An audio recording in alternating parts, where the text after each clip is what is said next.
एक राजा के 3 प्रश्न। ईश्वर एक है कि अनेक है, तो रहता कहां है, मिलता कैसे है। तीसरा, करता क्या है। राजा ने बड़े बड़े विद्वानों से पूछा 3 ही प्रश्न। ईश्वर एक है कि अनेक, रहता कहां है, मिलता कैसे है, और वो करता क्या है। लोगों ने अपने अपने तरह से उत्तर दिए। राजा संतुष्ट नहीं हुआ। एक दिन राजा अपने घोड़े पर बैठकर जा रहा था।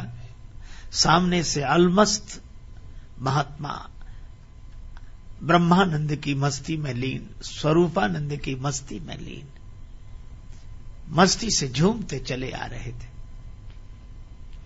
इसने महात्मा को देखा तो वही प्रश्न किया कि ईश्वर एक है कि अनेक, रहता कहां है, मिलता कैसे है, और करता क्या है।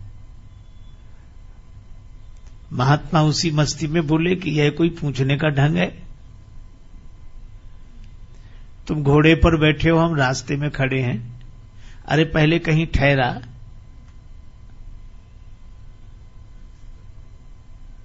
मैं विश्राम करूं, मेरे खाने पीने की व्यवस्था कर, फिर श्रद्धा पूर्वक पूछना। श्रद्धावान लभते ज्ञानम। यह तो उद्दंड का ढंग है, श्रद्धालु का नहीं। राजा समझ गया कि यह महात्मा वैसे नहीं है। हाथ जोड़कर बगीचे में ले गया। बगीचे में एकांत में कुटिया थी, सारी व्यवस्था थी। महात्मा जी को ठहरा दिया, सब व्यवस्था हो गई। 2 दिन बाद राजा गया कि महाराज अब मेरे प्रश्नों का उत्तर। महात्मा बोले अकेले में सुनना चाहते हो कि सबके बीच में।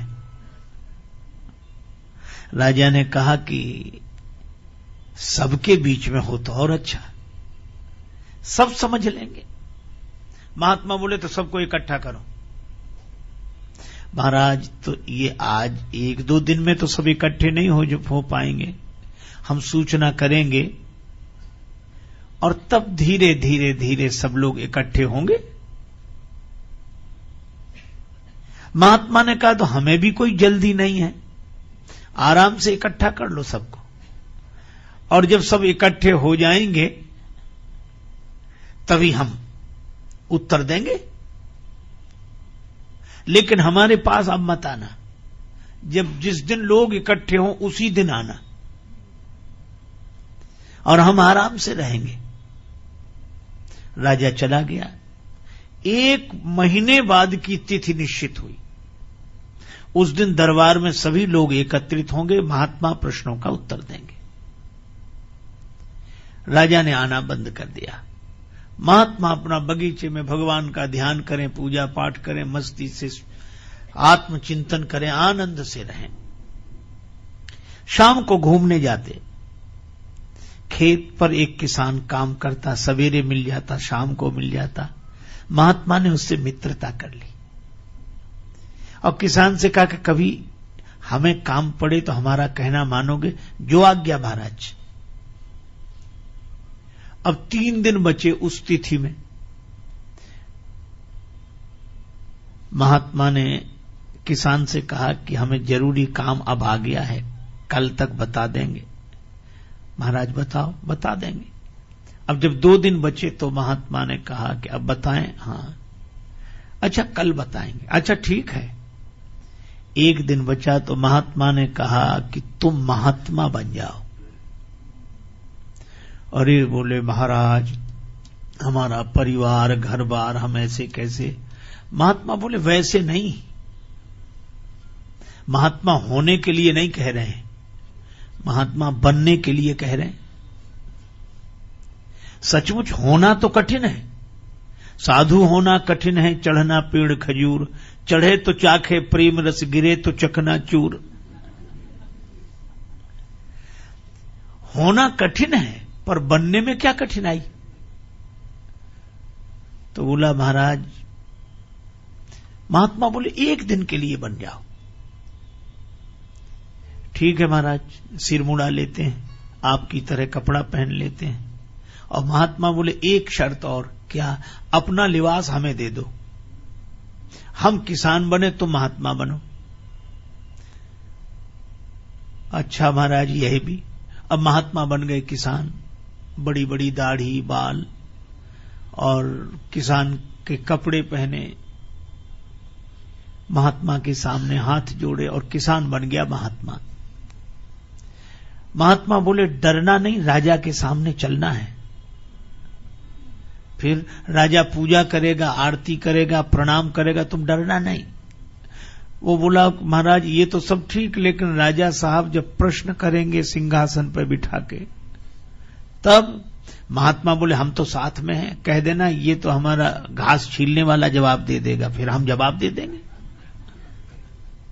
हाँ ये ठीक है। महात्मा गए, अब वेश से वो साधु दिखे, अब राजा को संदेह हो, लेकिन अब क्या करे, प्रणाम किया, पूजा की और आरती।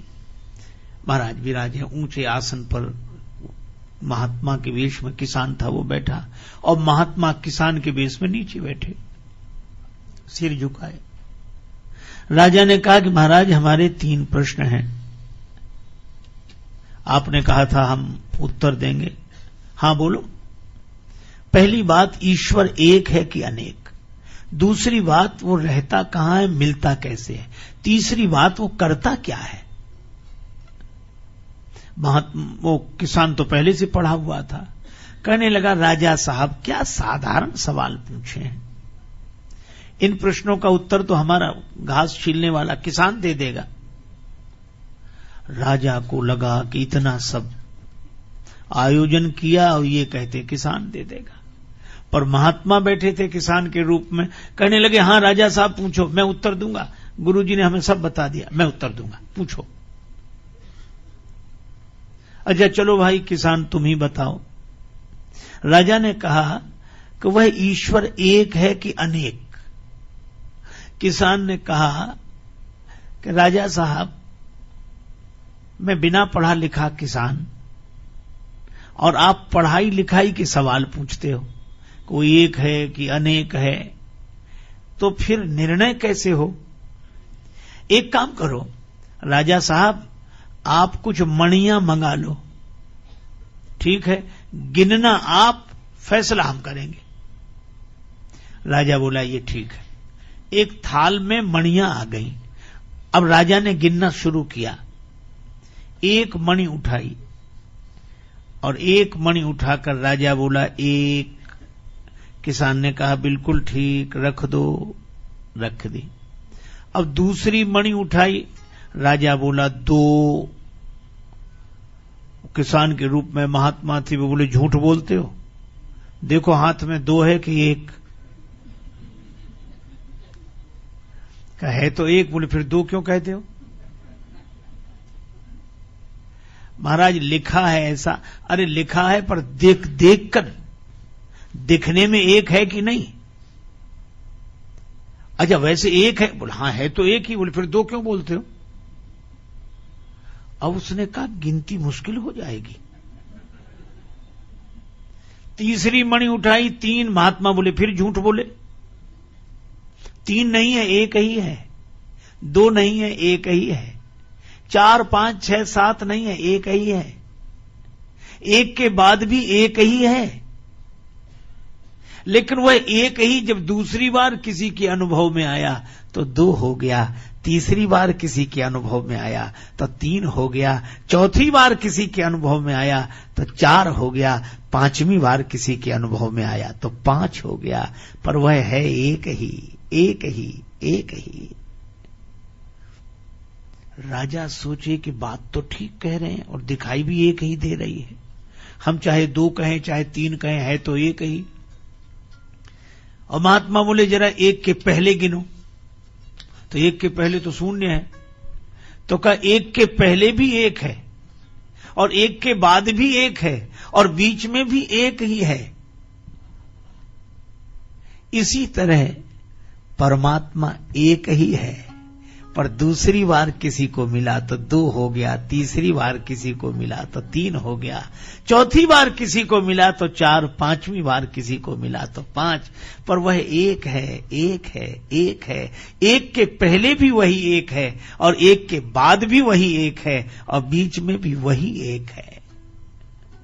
राजा ने तो हाथ जोड़ लिए कि महाराज ऐसा समाधान नहीं सुना, न कोई चौपाई, न दोहा, न श्लोक, न कोई ग्रंथ, किसी का प्रमाण नहीं। और गिनने की सही बात है, हम देखते हैं तो एक ही दिखता है। ये 2, 3, 4 तो हमें सिखा दिया गया है, पढ़ा दिया गया है। अगर ये सीखी हुई पढ़ाई छोड़कर देखें तो एक ही है। बड़ा सुंदर उत्तर दिया महाराज, हम मान गए कि ईश्वर एक है, एक है, एक। अच्छा एक बात बताओ, रहता कहां है, मिलता कैसे? महात्मा बोले तुम कठिन कठिन सवाल पूछते हो, खिलाते पिलाते कुछ हो नहीं। तो महाराज क्या, दूध मंगाओ। एक कटोरे में दूध आ गया। अब वो महात्मा दूध तो पिए नहीं, दूध में उंगली घुमावे ऐसे। अरे ये दूध में उंगली क्यों घुमा रहे हो? महात्मा बोले सुना है इस दूध में घी रहता है, तो हम सोचते हैं घी निकाल कर खा लें। राजा बोला आप भी पागलों जैसी बातें करते हैं। दूध तो रहता है पर ऐसे थोड़ा ही मिलता है। कैसे मिलता है? और दूध को जमाना पड़ता है, दही बनाना पड़ता है, फिर मंथन करना पड़ता है, फिर मक्खन निकलता है, फिर आग में तपाना पड़ता है, तब घी मिलता है दूध में ही। पर बातों से नहीं मिलता है, उसकी विधि है, उसका पालन करने से मिलता है। महात्मा ने कटोरा रख दिया, दूध पी लो का, दूध नहीं पीना, तुम्हारे प्रश्न का उत्तर देना था। तुम कहते हो रहता कहां है और मिलता कैसे है? जैसे दूध में घी रहता है, इसी तरह परमात्मा तुम्ही में समाया हुआ है, तुम्ही में समाया हुआ है, लेकिन वह बातों से नहीं मिलता, उसकी विधि है। पहले निष्ठा जमानी पड़ती है, फिर विचार की मथानी से उसे मथना पड़ता है, तब वैराग्य का मक्खन निकलता है, फिर तपस्या की अग्नि में तपाते हैं, तब घी प्रकट होता है। वह इसी तरह वह परमात्मा तुम्हारे भीतर से ही प्रकट हो जाएगा, पर उसकी विधि है। राजा बोला कमाल का, ऐसा उत्तर नहीं सुना। अच्छा एक अंतिम सवाल, करता क्या है? महात्मा बोले कि अब एक बात बताओ, तुम सवाल पूछ रहे हो, मैं उत्तर दे रहा हूं, तो तुम हमारे गुरु हो कि हम तुम्हारे गुरु? राजा बोला गुरु तो आप ही हो। महात्मा बोले फिर ये कोई ढंग है कि तुम सिंहासन पर राजा बने बैठे रहो, हम नीचे बैठे रहे? फिर उतरो नीचे। राजा नीचे उतरा और किसान के रूप में महात्मा सिंहासन पर जाकर बैठ गए। अब राजा नीचे बैठा, कुछ उत्तर पाने के लिए महात्मा बोले ही नहीं, तो कहा कि महाराज आपने उत्तर नहीं दिया। किसान बोला यही करता है, राजा को किसान की जगह बिठा देता है, किसान को राजा की जगह बिठा देता है, बड़ों को छोटा बना देना, छोटे को बड़ा बना देना, यही उसका काम है, रोज यही करता रहता है। मसकई करई विरंज प्रभु अजहि मसकते हीन।